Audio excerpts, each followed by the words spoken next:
I'm gonna go run and grab myself some scratch paper. You want? Hey, I have some. I just need a piece of paper, just one piece or whatever. I have. For some reason, I didn't bring a notepad or anything with me, which was silly. I've got plenty. I'm not used to working. I have plenty of them. Yes. I have. I carry lots of facilitation tools. Oh, perfect. Yeah. If you need it. Perfect. Thank you. Sure. Otherwise, I'd be burning through a bunch of my business cards just taking notes on the back. Yeah. Let's keep them out just in case people want to write stuff down. So, Dr. Dave, are you going to sort of explain the Agile concept again at the beginning of this thing? I am the facilitator, okay. And I'll get us through this as painlessly as possible. So, I'm still learning the Agile concept, so that's why I asked. Okay, so we're recording. Cool. So let me start sharing and rock and roll. All right, well, hello. Happy Saturday. Welcome to the Agile for Humanity Tucson meetup. My name is Dr. Dave, and today we're going to be discussing really fun stuff. So let's just begin. We always begin by talking about upcoming events, things that are coming in 2019. So obviously today is February 16th, and we're talking about Agile practices for improved learning experiences in school. We have a conference coming to Tucson, which is going to be March 11th through March 16th. And so on the 14th, we have workshops. The 15th of March, we have the Agile Open Unconference. On Saturday, March 16th, we have the Agile Coach Camp. And for that week, we have gotten the mayor of Tucson to proclaim that it's Be Agile Week. So we're doing a challenge, and so we'll send that out to many people, ask people to participate in our challenge, which is to do something awesome for your community or for yourself. There's also another major Agile conference coming up in April 29th in Nashville. The big Global Scrum Gathering is in Austin, Texas. And then August 5th, there's another gathering in Washington, D.C., and it's not August 5 or 9. It's August 5th through the 9th. I probably need to fix that at some point and keep copy and pasting the same thing over and over again. All right. Our sponsors for this meetup is the Agile Alliance. They make sure they pay for our meetup. And then Nullshare pay for the space, make sure that we have space to meet and have facilities. Today, we have some really distinguished gentlemen who are joining us. We'll have Dr. Dave Martinez, who is the principal at Early College High School. John Miller, he's at Agile Classrooms. And then we have David Higuera. I hope I didn't screw that up too much. He's the co-founder and director of Idea School. And my name is Dr. Dave Cornelius. I'm the founder of 5 Saturdays. And so each one of us will present ideas and really experiences that we do have about that. So I'm not going to we won't do any introduction. I just wanted to say who the panelists are.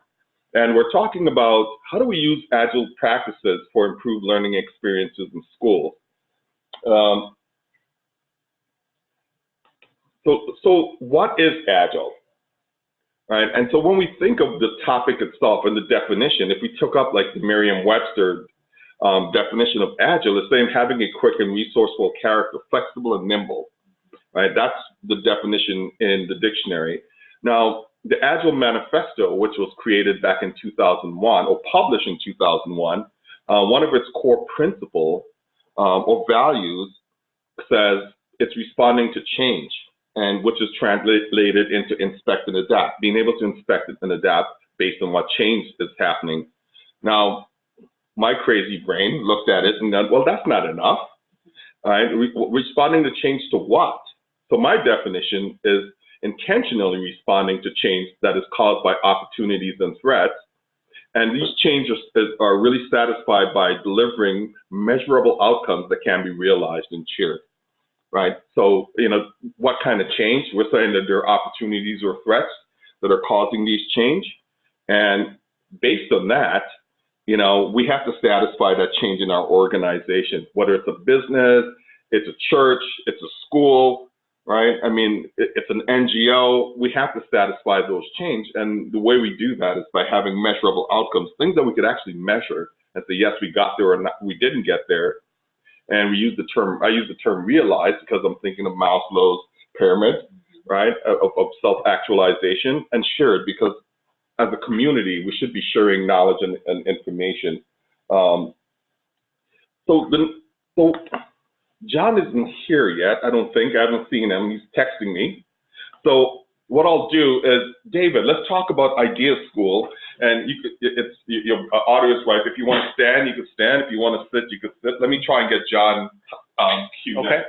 Go ahead. So thank you for having me, Dr. Dave. I met Dr. Dave because he was coming by to tour the Dunbar Pavilion here in Tucson, Arizona.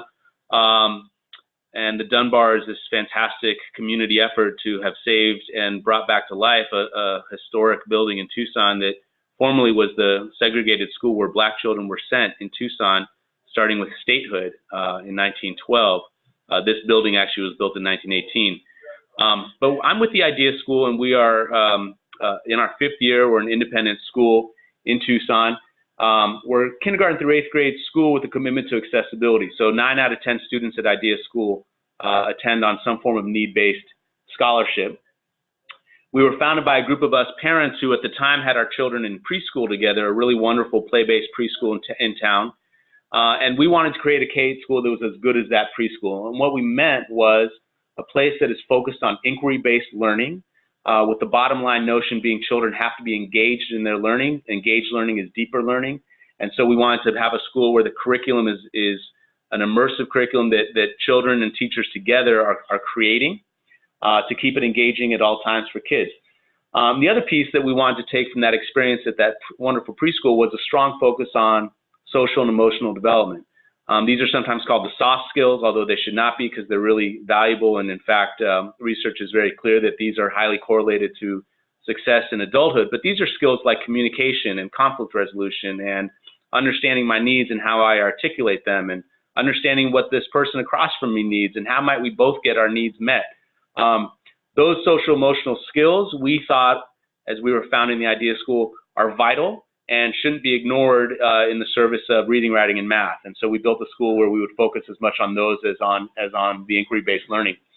Our vision is the Idea School students grow to take charge of their learning and therefore their lives, both in and out of school. And responding to the notion of Agile, and specifically Dr. Dave's definition around opportunities and threats, we see the current world we live in, much less the world that these children will inherit when they reach their 20s, as the only thing we can count on is change. The only thing we can count on is rapid change. And so we see the role of education in that context as preparing young people to be able to respond to and influence that change and not be run over by it. And so we really look at school as more than coming out of 8th grade with a particular set of content knowledge. It's coming out of 8th grade with a strong, voracious appetite for learning, the ability to learn anything because you know that there's resources out there that can help you, and the desire to keep learning because learning is still engaging and fun. And so that really gets at our mission is we want our children to be self-directed learners. We want them to be learning all the time, and we want to build, we've built our school around this notion of self-directed learning, and it influences how we plan our curriculum. It influences how we spend our days. It influences how we help our teachers become better teachers. It influences all of that stuff. So our website's explorebuildlearn.org, and really happy to be here today.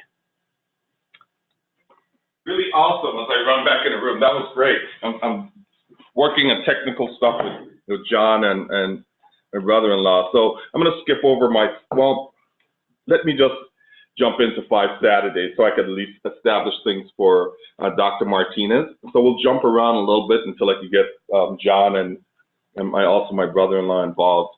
So 5 Saturdays is an educational outreach program. We started in about 2014 in Los Angeles. We look at this as what we're providing to high school students, 13 to 19-year-olds, what we call workforce enablement, right? And we provide, agile life skills for them. When we think of agile life skills, it's about self-organization, collaborative learning. It's about being able to think on your feet, increase the communication. So those are all the key skills that we look at, but we also look at enabling the students to have greater leadership skills through the practices of agility. We talk about frictionless collaboration is because everything is team-based in our program that allow people to learn how to work well together and solve problems together. We run an entrepreneurship program. It's called Lean Biz Startup and Innovation. So the students, 13 to 19-year-olds who participate in this program, have the great opportunity of actually coming up with a business idea. We don't tell them what business to start. We said start a business, and we use the Lean Business Canvas, which is as an advisor at the University of Arizona. I use that same principle to work with other researchers at the university. I teach that to other business people in the community. So we use the same tool and principle to make sure the students are equipped early with these skills and techniques. They come up with a business idea. We also provide software development skills because we believe that software is the thing that's going to eat the world, or is eating the world, because it's in everything that we do. And at some point, we're going to have what they call a citizen developer, right? And it would not be so much of a specialized skills for just a few people. There will be a normal skill that everyone gets throughout. The other thing that we run is job readiness and effective communication. This is about teaching students how to communicate, how to write resumes, how to set up a network. And so everything that we need as grown-ups and business professionals to go out and find a job, we teach the students how to do the same thing. So at the very end of our program, we have a great event, which is we call the Award Saturday, where the students get to play out, you know, the business that they came up with. They use the canvas, they talk about why they're doing things, how much it costs, you know, how they intend to break down customer segmentation, marketing, the whole 9 yards. So they get a full spectrum of what that is. The same thing with the software group is that if they build a piece of software to do a certain function, that gets demonstrated, and we invite industry professionals to come in, participate, and really give feedback to the students. So we would have CEOs, CIOs, COOs from different companies sitting in there as part of a Shark Tank to make sure that we can get people really engaged. Let me go ahead and pass this on to Dr. Martinez. He has been a great champion for our program. We've been working with him since 2015 at Estancia High School, and now he's the principal at Early College High School. And so I'm going to turn it over to him while I try to get the other two individuals to participate in the program. So why don't I do that? And Dr. Martinez, it's yours. Let me see if I can get this thing all fixed. Okay, well, thank you again for allowing me to participate this morning. And again, for elimination of confusion, because I know there's a few Davids in the room and Dr. Dave, Dr. Martinez would be best for me. As Dr. Dave said, we started 5 Saturdays in our school district back in 2015 as a summer program, and it's been a summer program ever since. The second year was held at Orange Coast College. But it was accessible primarily by early college high school students, because that was my first year at early college high school as principal. And then I've been fortunate to have the program here on my campus each of the last 2 summers, and we're planning to do the same this coming summer. What 5 Saturdays really offers to our students is the ability for our students to access a curriculum that typically does not exist within the regular school day or school year, for that matter, as our students are earning high school and college credits towards better positioning themselves to get into a college or university that they're applying to upon graduating from us. But it really falls in line with our curriculum culture that we have here at Early College High School, which is really, as I mentioned before we got on the air, is that we're a project-based learning school, but we're also a school that deals with change. And we want our students to be able to understand how change is inevitable, and being able to adapt to change and be a problem solver in a changing environment is critical. It's part of the reasons why, you know, stress is actually a good thing to go through and be able to think on your feet, knowing how to collaborate and problem solve. Everything that Agile training offers to the students weaves in nicely with what we're doing at Early College High School within our own curriculum, whether it's our high school or college classes. So I know Dr. Higuera talked about inquiry-based learning. We are into that as well. We basically follow inquiry-based instruction in our classes constantly. So it's just another opportunity for our students to be able to learn in that platform that 5 Saturdays provides as a complement to what we already have here at Early College High School. So again, at Early College High School, where our mission actually is that we're engaging a wide spectrum of students by offering a complete and rigorous curriculum supported by technology and aligned to student interests and educational standards, while also providing flexible and innovative coursework with applied learning focus that is provided in a challenging and supportive environment, whereby we follow by the 5 strands known as WICR, which are AVID-based, which is writing, inquiry, collaboration, organization, and reading. And all 5 of those components exist within the 5 Saturdays program, which is, again, a means by which our students can apply what they've learned during the school year to what's being taught over the summer towards a finished product, as Dr. Dave mentioned, where they are presenting to professionals and really having that real deep experience as far as, oh, this is what's all involved in putting together a plan to make it work, and actually getting feedback from professionals, but also a lot of coaching and encouragement as well. And our students really come away feeling that they've done something really productive and really meaningful for them as they advance themselves. So that's how it's been rolled out in our district, and then primarily at our school at Early College High School. It's really awesome.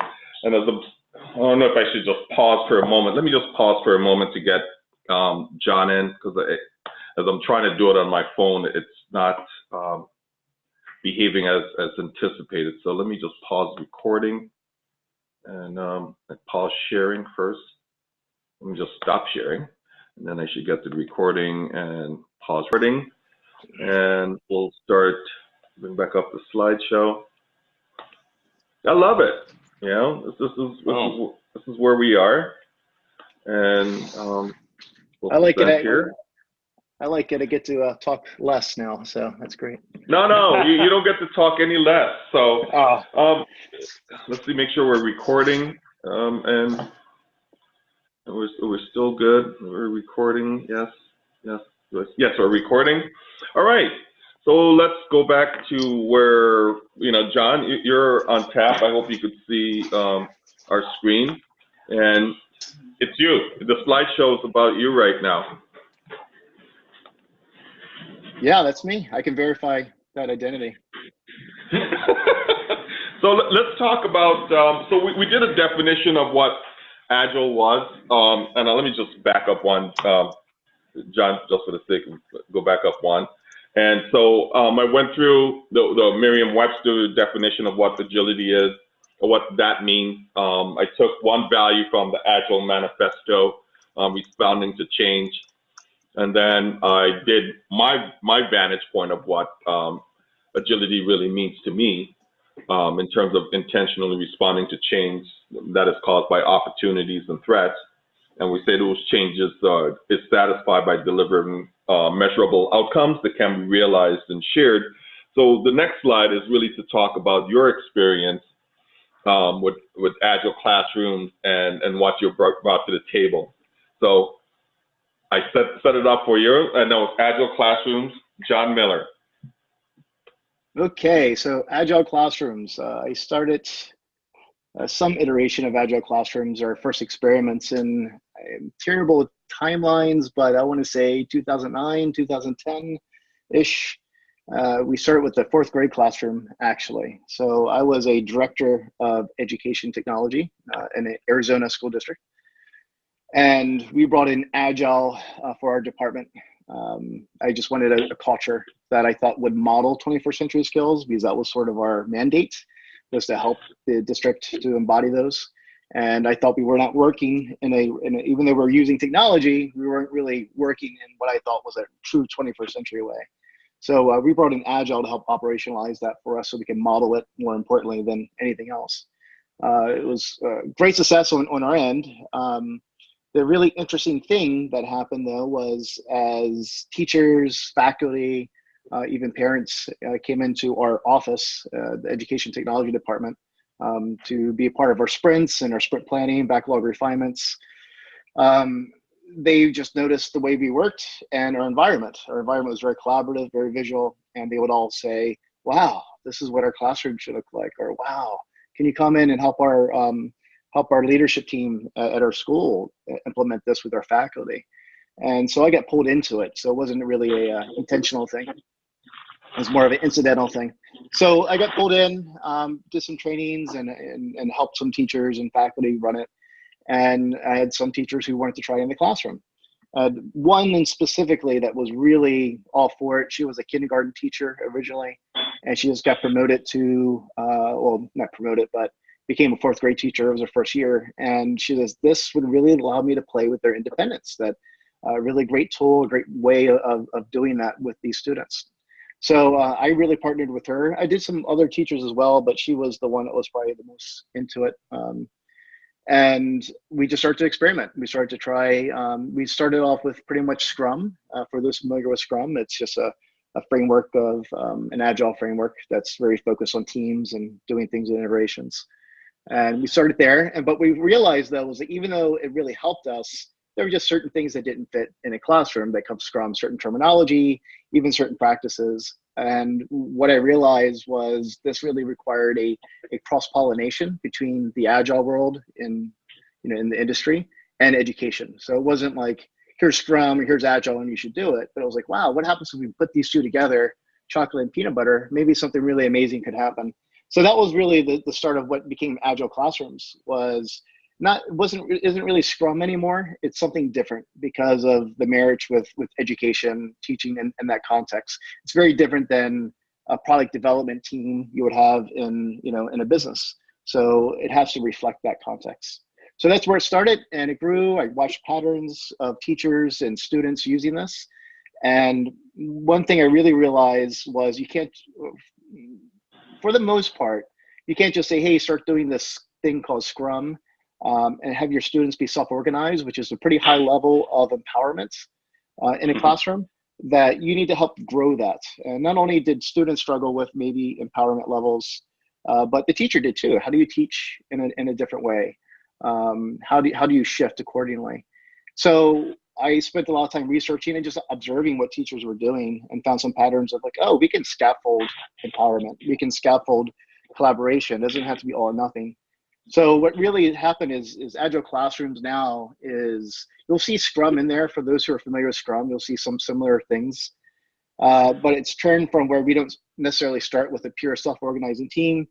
We might start with a very traditional kind of style classroom at first, and we start iterating up to where we grow the self-organization ability of the classroom and of the teacher, and also the collaboration capacity of the classroom and the teacher. So what you'll see is a scaffolding model built into with Agile and some education concepts.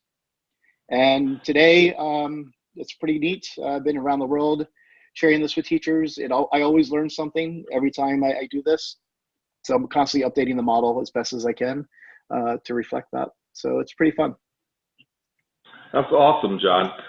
So one of the things that, so now we're going to go into where this is going to be more of a chat around Agile learning experiences. So I came up with 3 questions, and it's not like an exhaustive list, and it's not even the list. It's just a list that anyone could jump in.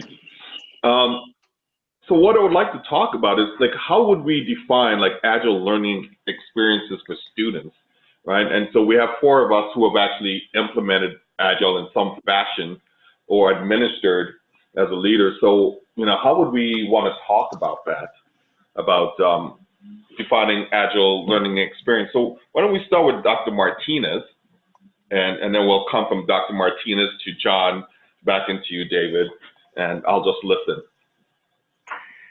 So for me, Agile learning experiences would be, let's take a look at an issue or problem that is existing in our community or even in our locale, wherever we're at. Let's analyze the problem and what are the components and issues that we need to look at to really hit it at all angles.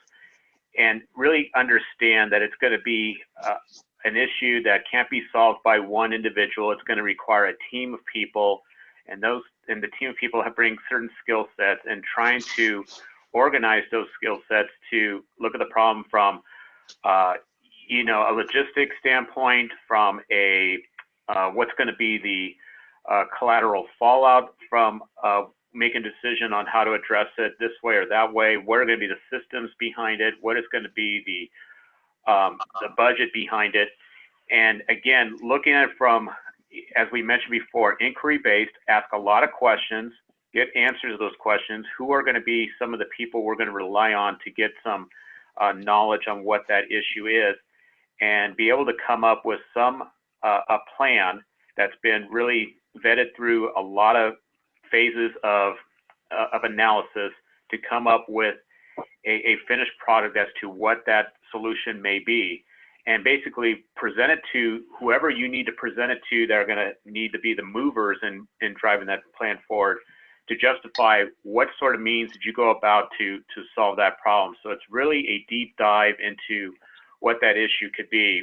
And, that's the way we would look at it here at the high school, because at our high school, we have 3 R's: rigor, relevance, relationships. And it's that relevance piece as far as how we're teaching our kids to learn these skills, but how they're actually applying it to really address an issue. And some people are surprised, but high school kids can really, when they stop and put their minds to it, and you give them the resources that they need to be able to address that issue, they can come up with some solutions that they may look like they're left field, but it's really out of the box thinking. It's really cool to see what they can come up with. Yeah, that's amazing. What are your thoughts, John, about defining agile learning experiences for the students? Yeah, so I liked what was just said. I think that would be a pretty exciting if I was a student to participate in that. When I think about this, I wonder what differentiates it from other things, though. What's special or unique about Agile versus, you can do the same thing with like design thinking, inquiry-based learning. I'm a big fan of as well, and I think it marries really well with Agile. Having a list of questions, backlog of questions. I guess when I think about Agile, it's some very unique characteristics. One of the things we've done is, if you go to agileInEducation.org, several years ago, we brought together other folks like this that were pioneering Agile in education. EduScrum, Higuera in the Netherlands, which is absolutely amazing. Some Hope High School, Blueprint Education, which is doing some great stuff with Agile there in Arizona, and I guess some others of Agile educators. And we try to ask this question of what does Agile in education mean? And so here's a couple of things that we came across. So, like, here's what makes it different. One is that it's iterative. It's got to be an iterative process where you have visible cycles of learning happening. I really like, again, the prior thing about real world problems, but my experience has been, for example, how do I do an Agile learning environment for a kindergarten class? So I can't always shape what the content is, what they're focusing on, but the environment itself can be Agile no matter what kind of content's coming up, and if it's a mandated sort of curriculum, or if it's truly, real world project-based learning that's happening. So one of the things was, visible cycles of learning. We can do that with anything. Culture over content was a shift. Say that again. Shifting from content to really classroom culture, really focusing on culture. And really starting to almost what was talked about earlier. Learning starts with why. It's really the bigger story, the bigger lessons that were there. Unfortunately, what you have is so many teachers are so focused on the content because they feel like they have to be. They neglect the classroom culture and the team culture that needs to happen. Visual feedback and reflection. So with this iteration, there's got to be explicit visible feedback and reflection built into the process. And as students are empowered, much more empowered, they're able to self-reflect and be able to give each other feedback as well in that process. So I think, to me, that's that's an essential element of an agile learning environment, is that there's this continuous or very frequent visual feedback and reflection. Obviously, a lot of trust has to happen. If you want students to start self-organizing, there has to be trust. For example, the first classroom we did this with, there was a group of boys that were forming a team, and we had what we call a learning canvas, but just, kind of a visible board of that we use in Agile. And they were just surrounding the board on the floor, doing nothing, doing absolutely nothing. And I thought I totally ruined their education that first time. But I had a teacher there who really trusted that this could work, who really trusted in those students if given enough time and right coaching. So she was able to get that group of boys by the end of the year to probably be one of the best self-organizing teams, even with comparing to adults I've ever seen. And I realized that one big part was trust of the teacher and the resourcefulness of the students. And collaboration, I think that's a huge deal. The more I didn't know all the panelists. Was it Dr. Martinez? Yeah. Okay, sorry, Dr. Martinez. He said something really powerful just now, which was, for these real world complex, and I'm probably putting my own words in there, complex problems, you need collaboration. That's the way you solve wicked complex problems. You need multiple skills, multiple viewpoints to come in. So therefore, collaboration is essential. Even if you look at pure education like depth of knowledge, the deeper the DOK goes, that depth of knowledge, that's the more complex the work gets. Therefore, the more collaboration that's required to make that happen. So collaboration is an absolutely essential attribute, I think, of an agile learning environment. So I think those 4 things, especially the unique thing I think with Agile, that's different than things like inquiry-based learning or design thinking, which I think are all awesome and I think work really well with an Agile learning environment. I think is the focus on teams and the focus on this iterative and visible learning environment.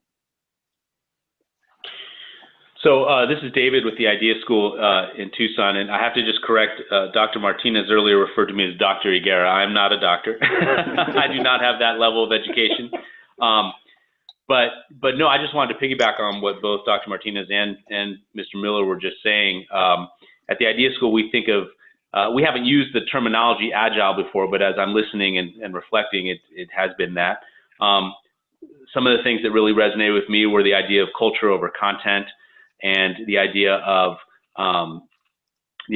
trust and collaboration being at the core of any kind of deep learning that you're going to do together, and being able to look at real world problems. As I'm learning more about Agile, I'm thinking the way that the Idea School can improve upon what we've started is around that piece on iterative learning and visible cycles of learning.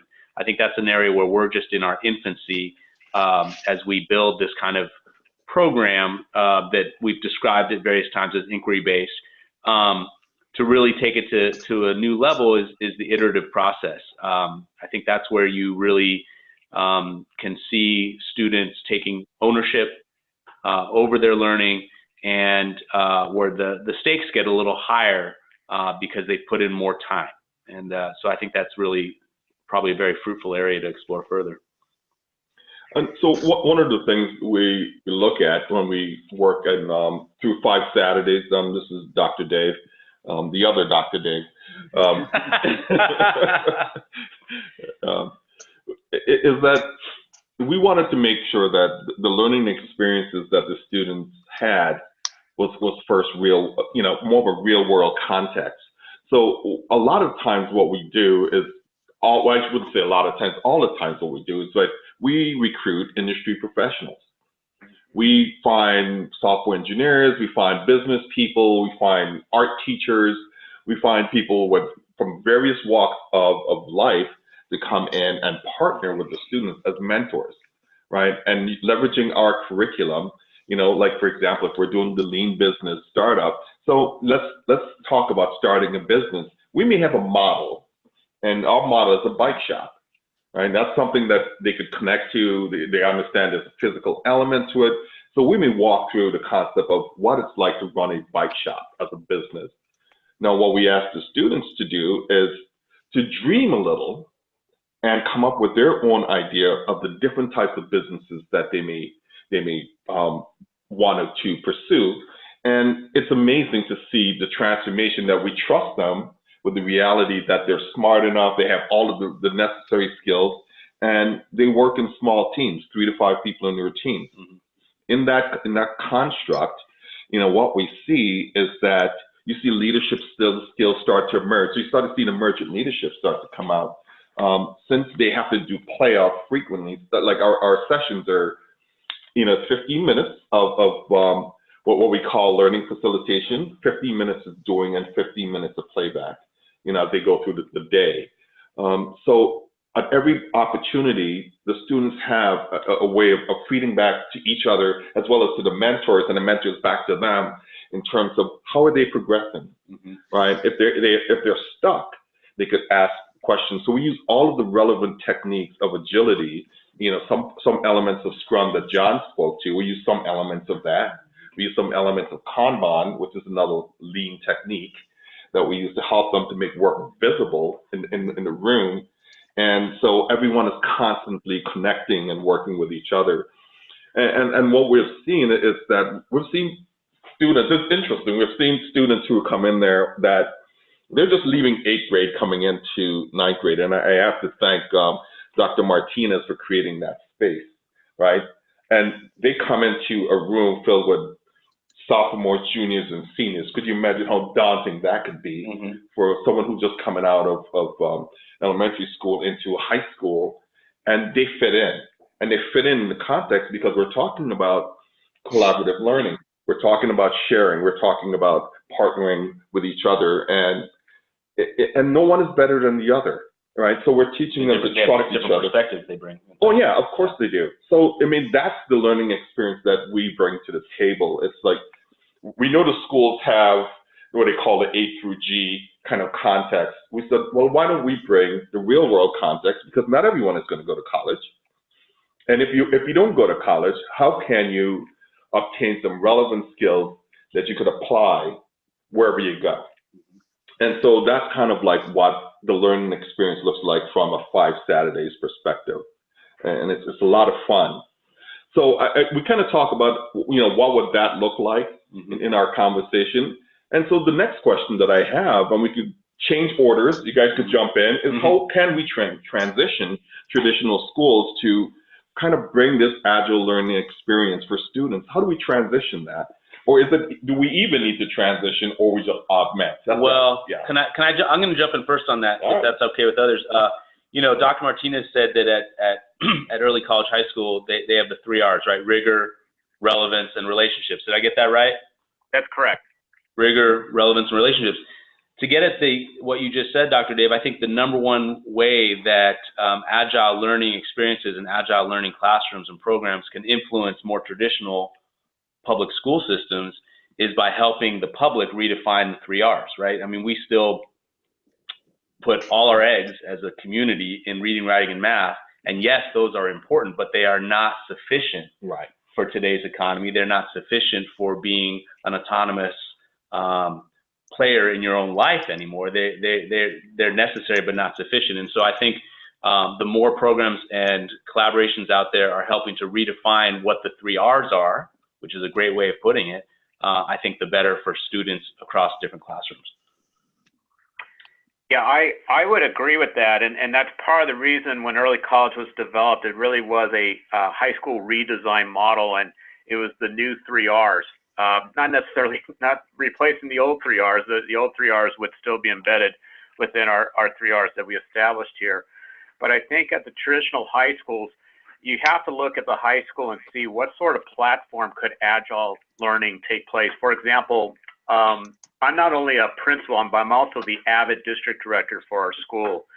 And there's a lot of commonalities between what AVID systems are and the strategies that are used and what Agile is offering. There's a lot of parallels there. So, I could see where Agile learning can be embedded within AVID classes that exist at the high school and the secondary. And we even have AVID at the elementary level in some schools. We have one ourselves here in Newport Mesa. For a school that doesn't have AVID elective classes, as such where you can use that as a platform. There's other platforms that they have. You'll see schools with career tech pathway programs, and within those pathway programs where there's basically it's a 3-year design where students are taking an initial or an entry class, then a concentrator class, and then a completer class in a specific pathway. That's where you need to bring in the people who are the professionals into those classrooms. And I've seen it as such, but kind of a hodgepodge model with not a particular design. I see Agile learning really coming into play when those students are in that completer series, where they're really starting to see, okay, here's the connection with the real world, because I'm a believer that anybody is a teacher. You don't have to be a credentialed teacher to be teaching high school students. Anybody can be a teacher, and when you bring the outside into the inside classroom, those are classes that exist in a lot of the campuses where that could be weaved in. And then the third way is, how I'm doing it here as well, is as a complement to what exists, whether it's a summer program or what have you, because that's the opportunity, as Dr. Dave mentioned, that the real world people can come in and be the instructors of Agile as a complement to what our students are learning within the classroom from our teachers and the adjunct professors that we have here on our campus. Miller, anything that you would like to add for the transition? Yeah, I think that's a lot of my focus is how to transition. I love this idea again of, for example, a school called Iowa Big. They're winner of the God, what was it called? The can't remember, some X prize in education, but they won this big prize by some Facebook execs. And they do very much what you're saying, but they use Agile, they use Scrum with that. They go into businesses. Actually, they leave the school and go into businesses. They work as teams. They have standards, for example, that they have to meet, but it's not explicit up front. They actually go through and do a project, and then iteratively they'll go and reflect on the standard. We'll look at the standards and say, which standards do we actually meet through doing this work? And surprisingly, they get about like 90% of the standards met without ever actually intentionally trying to meet standards, and then they spackle, right, in order to do that. So that's one way they transition, is real world projects, but yet we still live in the world of public education where you got to meet certain standards and curriculum. I think that's awesome. I don't think most schools are ready for that. I don't think most schools will do that. So I'm also a realist. And so my transition looks something like this. And actually, that's where how I built Agile Classrooms, by watching teachers. How are they doing this? How they take this ideal state and bring it to their real state that they're living in every day, where they don't often have the autonomy to like, hey, we're going to kind of create our own school and our own model the way we like to do it. So here's what I do. What I suggest is sometimes I'll say, well, one, start something non-risky. A teacher messing with their classroom, that's a big risk for them. To try something real new like Agile that isn't, research, there's not a lot of research behind it to show best practices. It's really an emerging way of learning. It's risky for a lot of teachers. So one way is start with an extracurricular activity. I like a lot what Dave, you do with 5 Saturdays program, is allows students to experience this and maybe bring it back into their classroom in a way that is not risky for a teacher. Another way is, do extracurricular. So for example, you might have a student club, or you might have a student event. So, try that as an Agile project. It's pretty simple to do. That way the teacher gets exposed to it, the students do, and it builds up their confidence. 3 is to have the faculty. I used to never do this. I used to always, because my focus, Agile Classrooms, is actually the classroom. I want to get one classroom in a school and change those lives, at least for a year. And I hope it grows, but it may not. Is for that teacher, if they try that one extracurricular thing, that one event, they might then bring it into their classroom. They might try it with one, like elementary school, they might try it with one subject, or a teacher might try it with one project. So I find that starting on the outside areas is for public schools anyway, which tend to be risk averse in general. Playing around with that first helps, and also having the faculty do it as a faculty team to run the school that way is actually, I'm finding, probably the best way of starting. I'm finding these educators are willing to try something themselves and with each other and fail more than they're willing to risk, their students and their education. And that year, there's a lot of pressure that teachers are under to ensure that they're successful that year. So I find actually having them use Scrum or Kanban or some kind of agile way of working to run the school really builds up the confidence and gets them excited to bring it into their classroom, because that way they feel competent versus just starting and not knowing anything just on how to do this. Within Agile Classrooms framework, though, one of the things we do is build kind of a bridge of how to do this in an incremental way. So the first step is to visualize the learning. So we're not changing anything. This comes from Kanban that Dave was talking about earlier, is we just visualize the flow of learning. We make a big board. Maybe students have their own board, but the teacher's telling them what to do and how to do it. So visualize it. That way it's non-threatening. They're getting used to the learning process. This is how I plan a class. This is how I plan a lesson. You're going to plan it with me, but you're just going to follow along. The next part is then to implement an iterative cycle. In Scrum, we call this sprints. So 1 week or 2 week cycles, whatever that might be, to where we actually go through the whole learning process of planning, doing it, reflecting and assessing, and then rinsing and repeating. And then from there, we start scaffolding, collaboration. Maybe we start forming some teams, and then growing empowerment on top of that, which would be, okay, before as a teacher, I will tell you what to do and how to do it, and you follow along. We visualized it and did in iterations. But now I'm going to give you some freedom of how to do it. So now we're going to do it together. I'll give you some things and you add your own. Then the next level might be, you know what? Here's the learning objective, or here's the inquiry. You go ahead and do it yourself this time, and I'll be here as a mentor, all the way to a whole another level, which is you get to figure out what which learning objective you want to do in this iteration. So I find having a scaffolded pathway really can help teachers, especially in traditional classrooms, move towards this ideal of a really empowered collaborative class. That's probably way too much information. No, it's just the right amount. So I have a follow-up question. Yeah, so I was just going to give time check. We have about 6 minutes. Oh, okay. Maybe even a little bit more, but I just wanted to make sure we give it a time check. Jump on in, Dave. Well, just I was taking furious notes as you were speaking, John. But the one thing that you said that struck me most was you said, well, most schools won't do this, and so then you clearly have figured out ways to build it in slowly, to build it in from more less risky to more risky scenarios, and to build cohesion among a school's faculty that we're going to do this in our school, and that means we'll take some risks together and we'll fail together and we'll learn. But you've been doing this at a district-wide level and working with districts all over, it sounds like, or schools all over. Do you think there is no opening at the school board level? The reason I ask is, when you talk to economic development people and workforce development people, they'll say, well, employers keep saying, give us some employees who come out of college and know how to think for themselves, and colleges are saying, give us freshman classes who know how to think for themselves. Yep.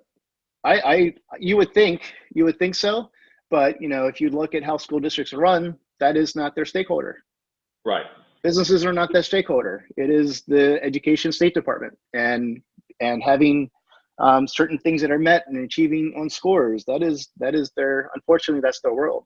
So we have to take that into account. Now, when I say most, I'm not saying none. I mean, there's some times where even in the model I have, I say start where you want to start. So if you want to start with a really self-organizing classroom, let's say it's a video class, well, that makes sense. You can start out with like very much a Scrum self-organizing group in that. If I'm starting in a math class, maybe or maybe not, depending on where they are. But the problems that we have in education is the feedback loops to reality aren't there. There's no real feedback loop. It's an artificial system that they're being put through. So it's a facsimile of reality, and often that reality is not reality.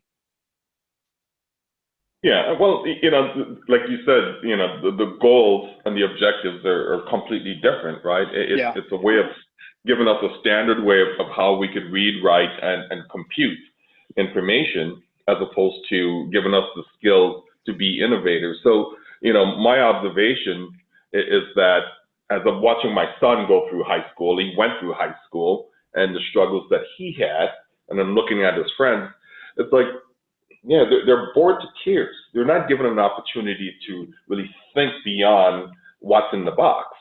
And the risk is, if you get them out of the box and they don't pass the test, then there is, especially in the public There's consequences. there's consequences Right. for not doing that. And so my context when I started 5 Saturdays, well, let's not mess with the status quo in the way it is. Let's augment the status quo and create a new reality, which is, let's do it on Saturdays. Mm-hmm. Let's do it in the summer when there isn't football and all of these other things taking place, where they get a chance. The students who really want to do this will participate. Yeah, and the state board has nothing to do about it. Well, State Board of Education. Right. So the relationship is really with the administrator. It's really Right. with the Dr. Dave Martinez and other people like yourself, David, Right. as well, to be able to build that relationship.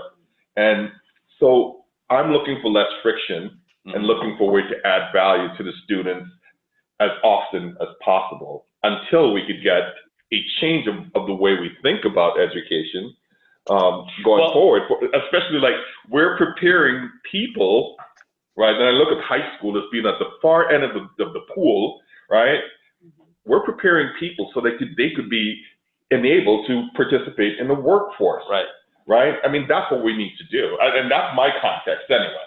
Well, but right, and I hate to sound, I don't want to sound like I'm on a soapbox, but I feel like all of us who are doing this kind of work with young people should have advocacy be part of our mandate, whether we like it or not, and at least insofar as telling our stories so that more and more people understand that there are these alternative ways to look at education and to look at youth, and what youth are capable of and what they need. Because, when I sort of take the 30,000-foot view, there's a lot of kids being pushed out of or dropping out of school because it hasn't adapted. Right. And so then we've got the societal fallout of that.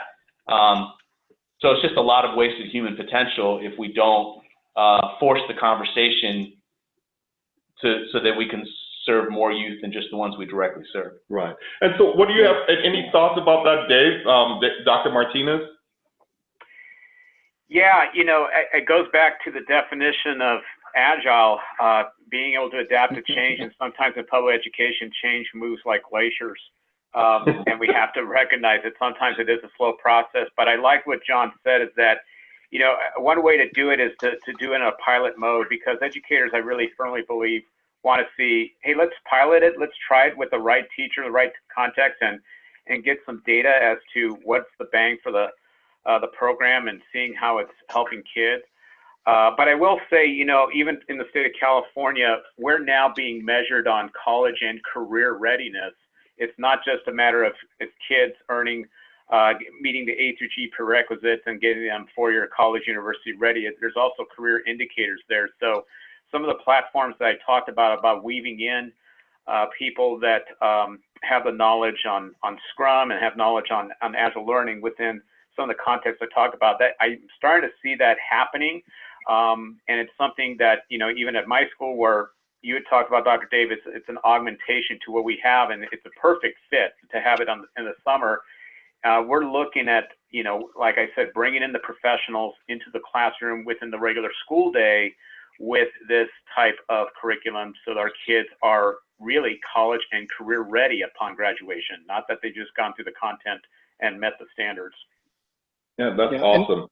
And as just a side note before this ends, the college and career readiness and life readiness, right, beyond college and career.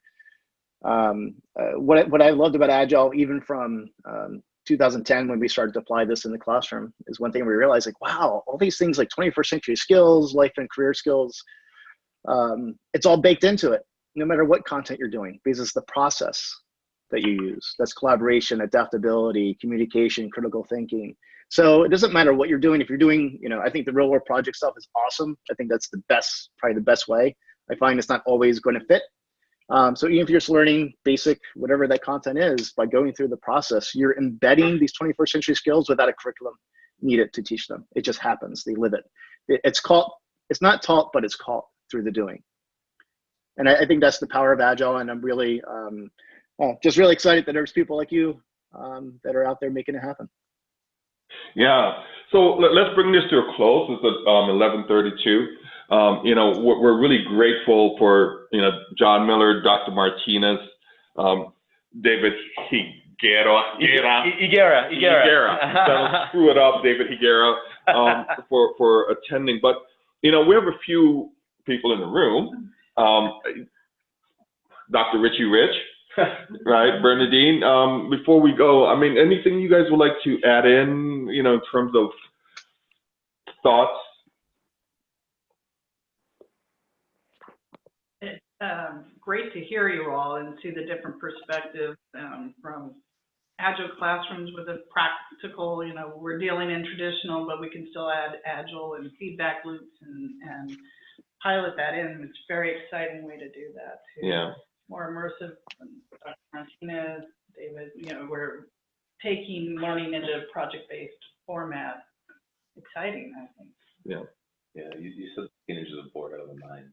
Yeah. And so the transition from regular unidirectional sort of, passive learning to inquiry-based assumes that you're creating a motivation. And sort of, if you're really trying to tap into the motivation and what these teens care of, maybe your focus shouldn't be like the high school, but, Fortnite and Snapchat. Like, that's the actual platform where they're interacting, where they're thinking, where they're motivated. And that's the future, and that's the technology. So that's also a gateway to what they care about and the inquiries that will motivate them to learn. So awesome. Thank you so much for your feedback. So with that, we're going to, let's see, I want to see if, I know there's a few people out there in the chat panel. So maybe I should stop sharing. So let's go to share. I could stop sharing and see. I thought there was a few things that people were saying out there that I would like to see. And sorry, Kaunda. I kind of did not bring you in as, okay, so you joined as a panelist. And so, I want to hear from you. I have to give you a few minutes. So my brother-in-law here, Charles, he is a teacher of mathematics. So anything you would like to share before we go? I'm sorry I didn't get to see you when you came in came in. Yes. I don't know if you could hear me. Okay, I think you could hear me.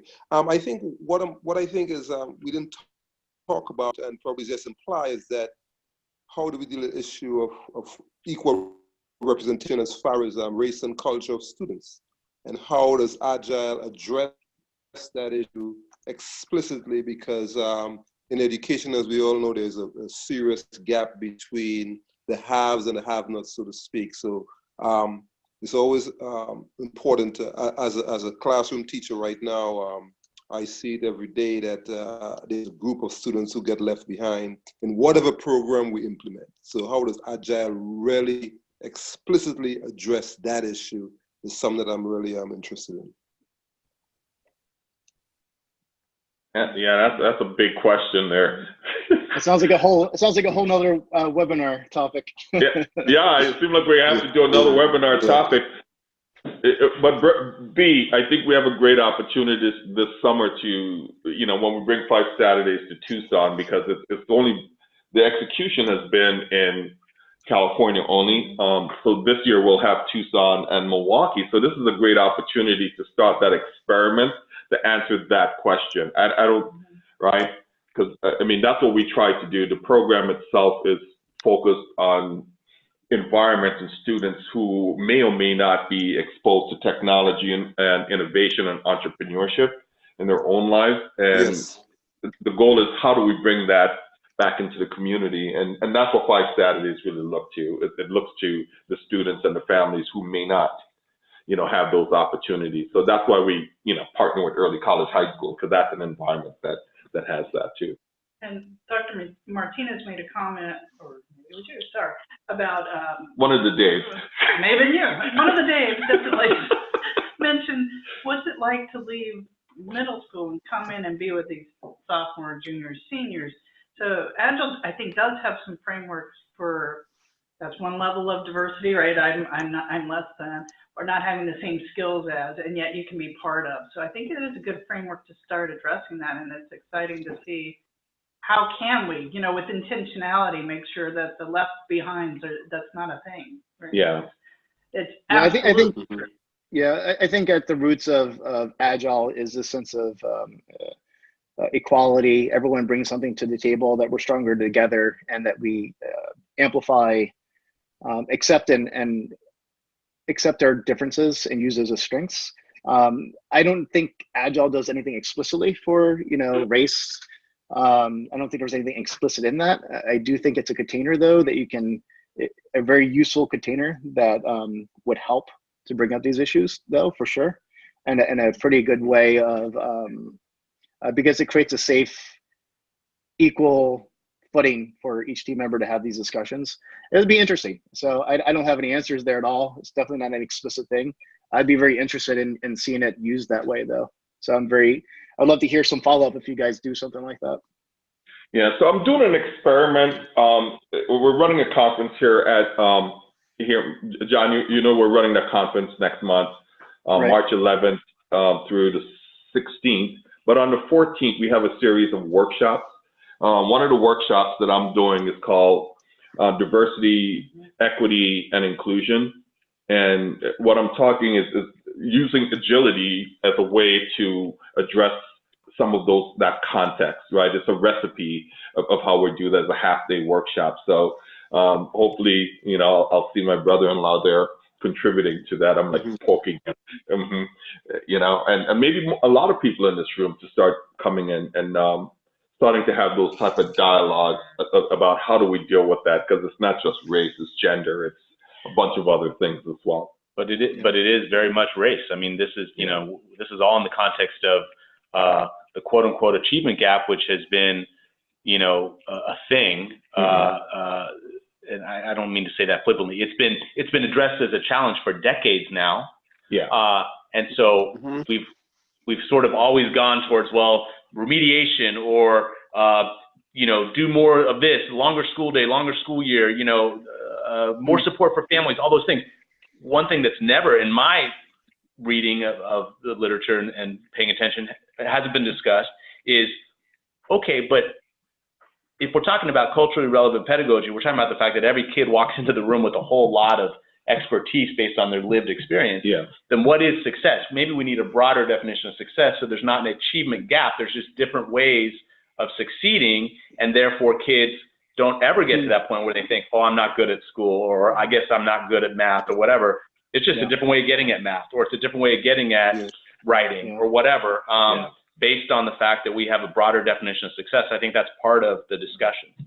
Yeah, it's a world. It's a world of niches. Yeah. And I think that's the good thing. And I think Agile can help with something like that, is to be able to say, hey, here's your niche. Here's where you contribute. And it's not just a gap. There's not a gap. I think it's just filling that in. Yeah, I think also another term that we could really use is the opportunity gap, and maybe Agile to give us the opportunity to show their skills because these students have a lot of skills in many different ways that are usually not measured. And if you have a program like Agile, they could get a chance to display that skill. You give them that opportunity to be leaders. Yeah. So I think it's 11:40, so we're gonna call it. But what I'll do is let's have another webinar that maybe discusses, The agility, the opportunity gap, and how we can leverage agility as a practice, a set of practices that could, not really, it may not address it, but it may give a pathway to making things different or better for everyone. Makes sense to me. Yeah. I'd love to be part of that. Yeah, you guys would be all invited. So why don't I say thank you. So we had Timothy Austin as an attendee. Attendees don't they just get to listen to the webinar. Dr. Martinez, thank you for giving your time. Thank you again. Yep. John Miller, thank you, my brother. Thank you. Kaunda, thank you for showing up. I really appreciate you, man. I'll come by your house later. Okay. David, Higuera, thank you so much for coming in. Dr. Richie Rich, Bernadine, thank you everyone for coming. I think the more we participate in these type of discussions, the richer, our community becomes. So thank you all. Have a great weekend, and we'll talk soon. Thank you. Thanks. All right, then. Have a good week. All right. Out. Thank you. Bye.